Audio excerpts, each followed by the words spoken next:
I'm Norton Maxwell. For those of you who have heard from me and know about me, for those of you who don't know about me, for 53 years, starting back in 1959, I began talking about secret societies and fraternal orders and the occult world of mysticism and religion and government, all the conspiracies going on in government and banking, and all of the chicanery going on in religion, the connections between religion, banking, and the whole entire Western civilization system, what it was based on: lies, deception, corruption. So I've been doing this, talking publicly for the last 53 years about this horrible mess that the world was in and was going to get worse. I was invited to go to movie studios at night and recording studios and just do slide presentations with a slide projector on the sound stages of Hollywood, talking about the Illuminati and secret societies and the occult world and the Knights Templars and the secret societies of religion and how they impact government today. And it's finally caught on. Finally, it has finally caught on. I did a video many years ago called Matrix of Power. I did something called Matrix. I just feel that I've done the best I could to wake my fellow man up. And unfortunately for me and my people who are listening to me, I know, and it is very depressing to me, that I know I'm not going to be able to download 53 years of knowledge that I have accumulated. So much I will never be able to tell anyone. And I do feel that that is a shame, because I've been in the company of extraordinary people all my life.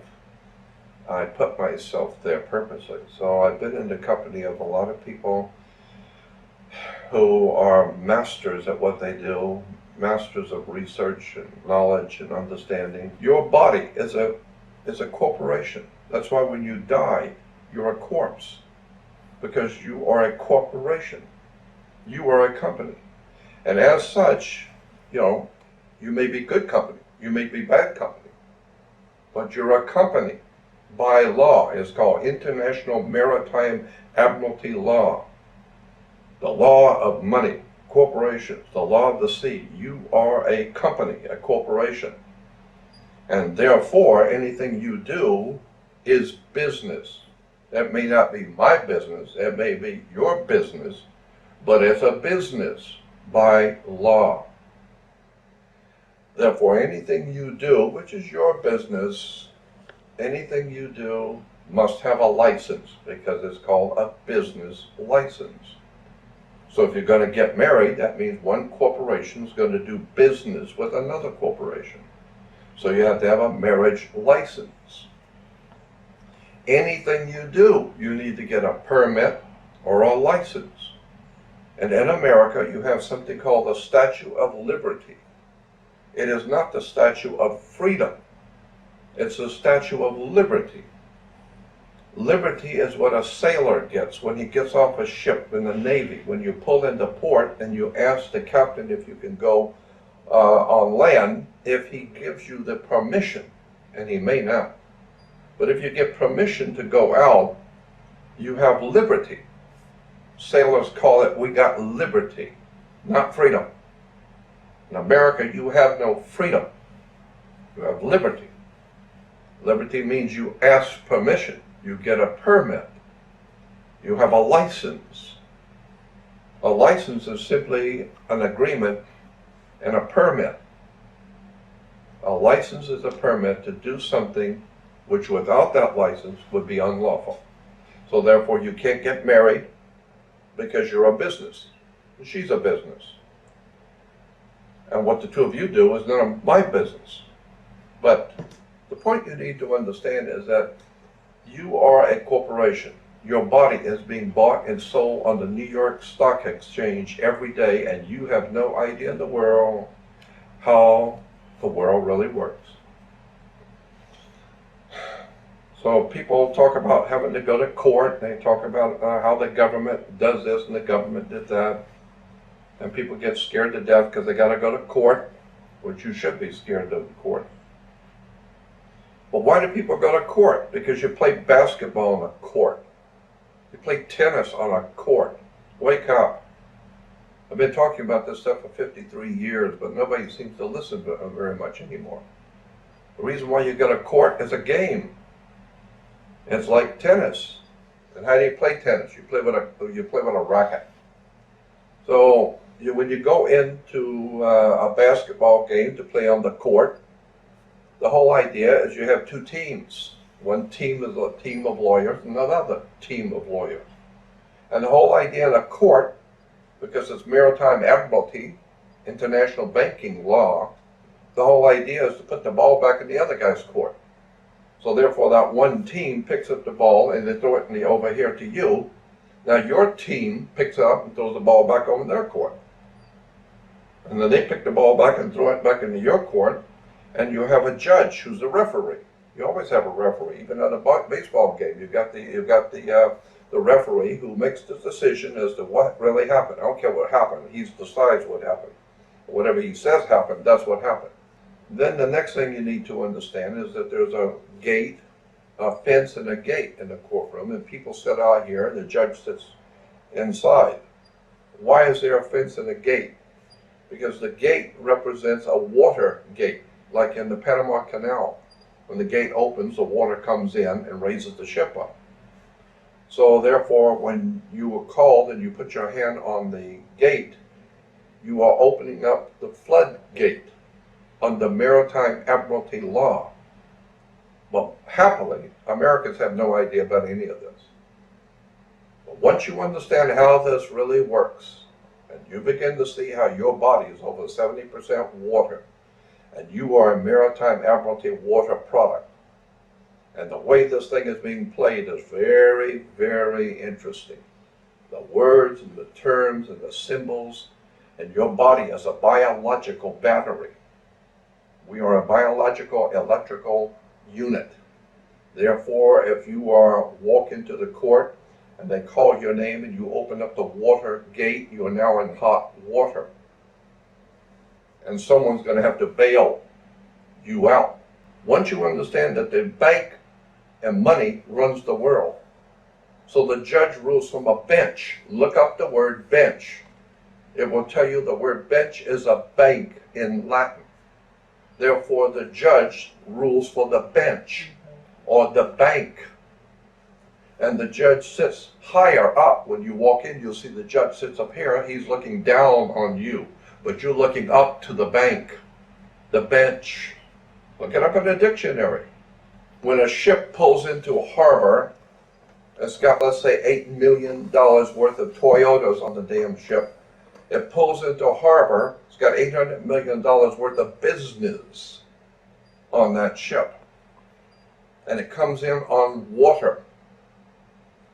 So we say when the ship comes in, it parks at the dock. The ship comes in on water. $800 million worth of banking just came in on ship. This is why I said banking is Maritime Admiralty, the law of the sea.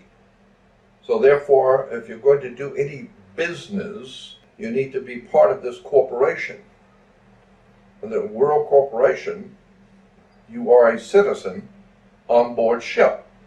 So you have a citizenship, sportsmanship, scholarship, dealerships, courtship. And anytime you order something from a big company, they're going to ship it to you. Where a ship sits, when you go to the harbor, where a ship sits, it's called berth. B-E-R-T-H. The ship is sitting in her berth. Therefore, any items that come off of that ship, all ships are she, always. Rocket ship, sailing ship, doesn't matter what kind of ship. If it's a ship, it's she. under international law, all ships are female. Why? Because she delivers the product. The man manufactures, but the woman delivers the product. So when you have been manufactured and she, your mother, delivers the product, you are a product of two corporations.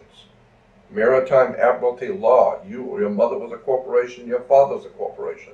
Therefore, you are the joint new product of two corporations. Ford Motor Company getting together with Suzuki. That's fine, as long as you get a license, because it's business. And anything that those two companies produce, the one who gave you the license is the boss.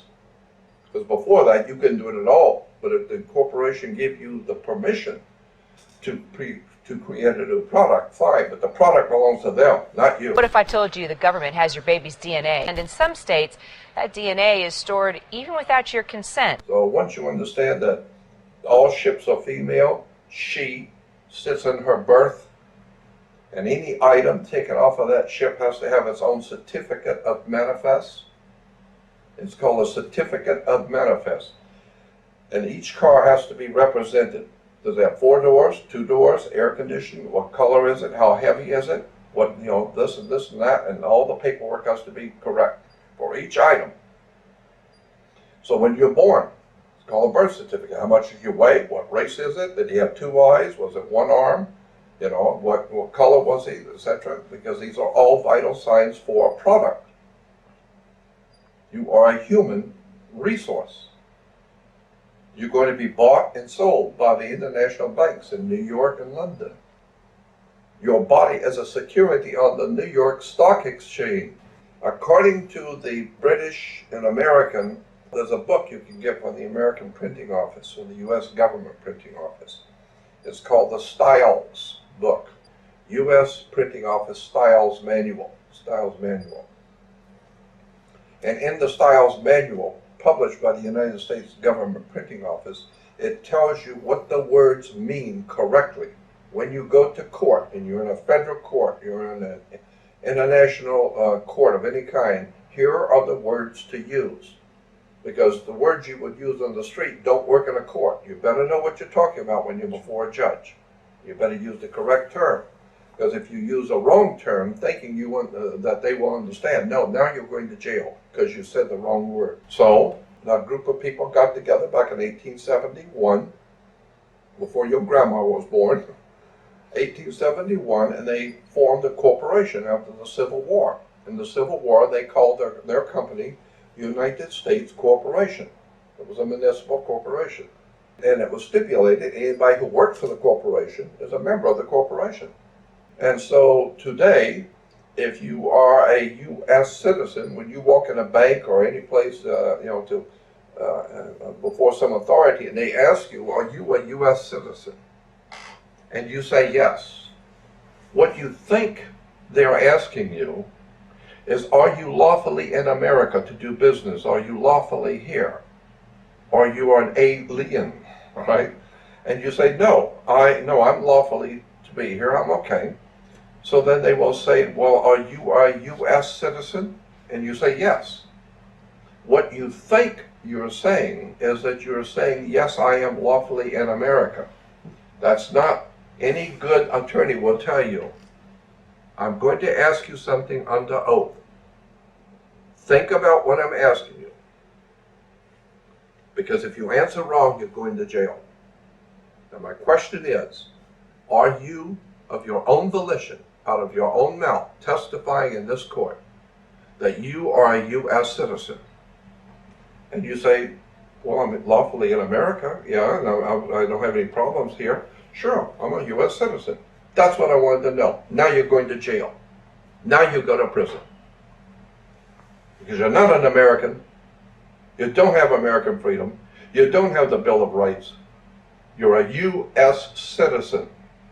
U.S. is a privately owned corporation. It's a Maritime Admiralty corporation owned by a handful of men that you don't know anything about. And therefore, when you say that you're a U.S. citizen, that means I am an employee of a foreign corporation under maritime law, and therefore my boss is in Washington, D.C., and I work for him. Oh, well now if you work for him, then you are a U.S. citizen. And according to his policies, not the law of the land, but his policy. His policy is you can't do this and that. It's his policy. And you just broke his policy. So that's why we have police to back up the policy that the politicians who are the masters of the corporation. So the masters of the corporation make the policy and police back it up.